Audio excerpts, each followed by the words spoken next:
It's 8:15 and I'm standing outside of Parramatta Gaol.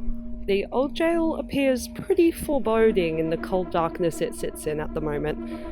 In 15 minutes, I'm due to enter the jail with my father and begin a ghost hunt.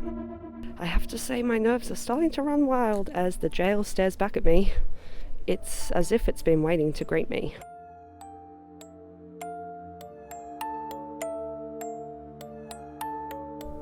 I'm your host, Claire Brownlie.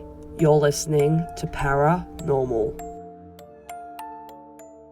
When I decided to make the big move from the North Shore of Sydney to Parramatta earlier this year, I can admit I held a pretty simplistic view of the area. I saw the flashy new developments which surround the town centre and I thought to myself, wow, this place must be brand spanking new. Well, obviously, I was severely humbled when I went to research the area and found out that not only was Parramatta the furthest thing from new, it was, in fact, the second oldest colonial settlement in Australia. Oddly enough, as I was researching the history of Parramatta, I stumbled upon a news article titled 150th Anniversary of the Parramatta Park UFO Sighting. Immediately, I clicked on the article and I could not believe what I was reading. Allegedly, a reputable counsellor spotted a strange flying machine which landed in Parramatta Park in 1868. Reading this, I was floored. How weird and wonderful that the first recorded UFO sighting was right here in Parramatta. So, I continued on my quest to discover whether there were more paranormal tales from Parramatta, and I ended up unlocking a whole new perspective on the history of the area.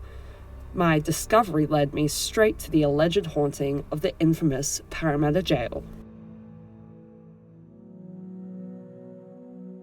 Parramatta Gaol sits only a couple streets away from the Parramatta River and is surrounded by perky residential buildings. If you ignore the surrounding area, the prison's sandstone walls make it seem as though the place is something out of a Charles Dickens novel, when, in fact, the jail was in use up until 2011. Parramatta Gaol is often referred to as Australia's toughest prison due to the harsh and sometimes downright revolting conditions that prisoners had to live in. Take the jail's awful sewerage problems, for instance. The jail shared a drainage system with the orphan school, female factory and asylum which surrounded the facility, and tons of waste would be discharged into the Parramatta River. One prisoner died in 1892 due to a typhoid outbreak that was caused by the poor sanitary systems. Shockingly, the jail did not solve their waste problem until 1974. Talk about shitty living conditions. Alright, so I'm standing outside of Parramatta Gaol as me and my father are about to embark on a ghost hunt tonight. So Dad, could you introduce yourself to the audience?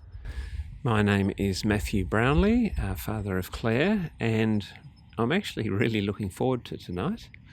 I come from the slightly disbelieving side of the spectrum, I have to say, but I guess like most people I've had slightly odd experiences at different times along the way, and tonight heading into what looks like a very atmospheric building, giant gates, shadows.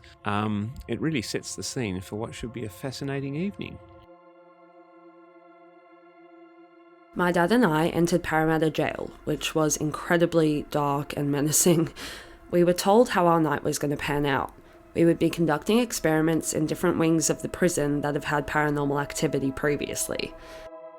The first location that we entered in the prison is the 6th wing. This is where some of the most infamous criminals were held during the jail's time. In this wing, we were given these things called K2 readers, otherwise known as EMF readers. These relay electromagnetic frequencies through a set of 5 lights, green being the lowest frequency and red being the highest. The paranormal community says that ghosts have some kind of interference with electromagnetic frequencies, and if you get a high reading on the reader, it means that a ghost might be nearby. To be honest, we didn't really pick up much in this wing, so we headed to the prison's chapel.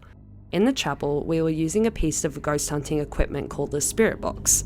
This device runs through hundreds and hundreds of radio frequencies and pretty much sounds like this.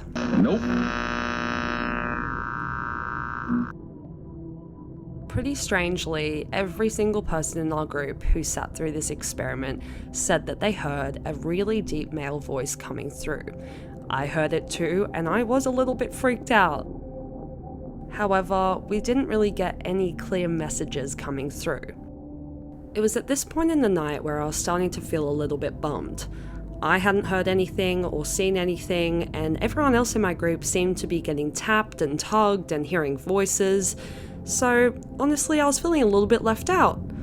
That was until we entered the last wing. Let me set the scene here. We walked into the last wing of the prison, and this is where the criminally insane were held.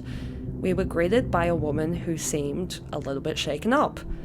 She told us that after the previous group of hunters came through, she had heard a noise coming from one of the cells. Upon entering, she found an old TV had switched on by itself.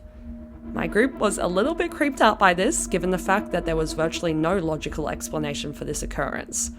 Following this spook, we tried an experiment called the human pendulum. The woman running the experiment instructed us to form a circle before closing our eyes and completely relaxing our bodies.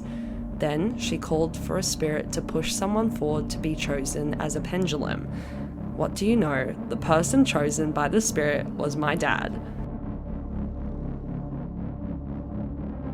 So tell me what happened and what was the experiment like?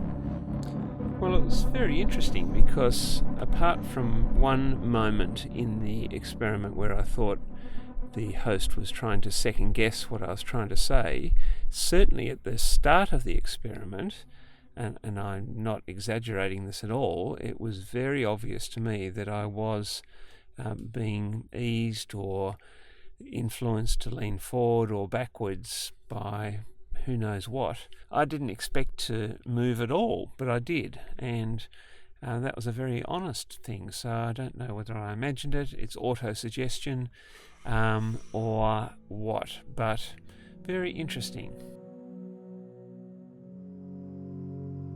Witnessing my pretty skeptical father experience this otherworldly presence during our time at the jail, I started to think that there really is something else at play here.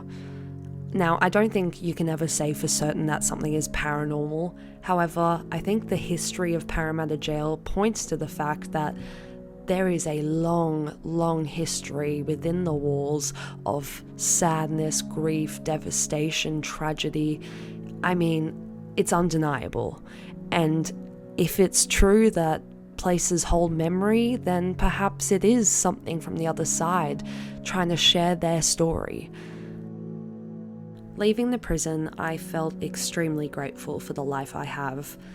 To think that Parramatta Jail was in use up until 2011 is insane. And if you have the opportunity to go check out the jail on one of these ghost tours or ghost hunts, you really should. If you don't believe in the paranormal, I guarantee you will still learn something really important to Parramatta's history. Now, please don't ghost me yet, because there is plenty more to come from Parra-Normal. I've been your host, Claire Brownlie. It's been a pleasure to walk the other side with you.